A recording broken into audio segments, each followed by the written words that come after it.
Welcome back to my channel. Today I'm gonna show you where to dispose our old coffee machine, which is still working. The only missing is if you want to foam your milk.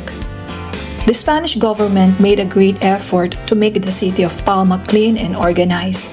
The disposal of any of your garbage starts at 7:30 p.m. onwards.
Thank you.